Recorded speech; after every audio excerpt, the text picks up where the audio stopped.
Ketiga, lewat pendidikan dan dakwah. Para ulama seperti Syekh Burhanuddin Ulakan punya peran sangat penting. Beliau adalah salah satu tokoh besar yang dikenal sebagai penyebar Islam awal di Minangkabau setelah belajar ke Aceh dan membawa tarekat Syatariah ke kampung halamannya.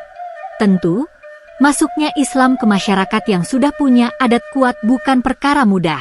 Ada benturan, terutama soal sistem warisan matrilineal atau garis ibu, sementara Islam menganut garis ayah. Tapi orang Minang sangat cerdas. Mereka tidak menolak Islam, tapi juga tidak membuang adat.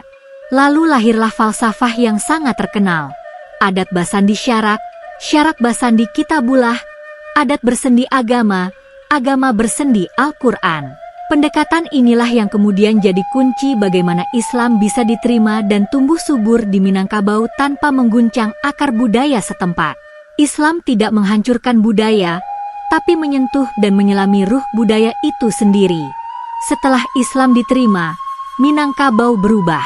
Lahir banyak surau, pusat pendidikan Islam tradisional.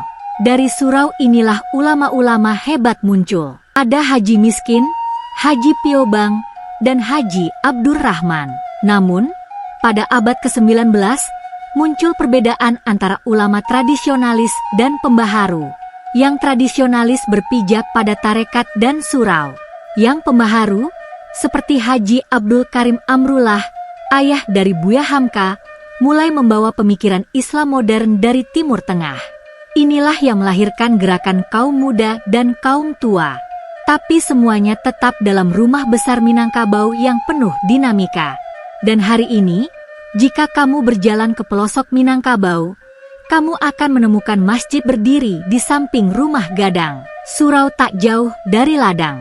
Dan di hati orang Minang, selalu ada ruang untuk agama dan untuk adat yang diwariskan dengan hormat.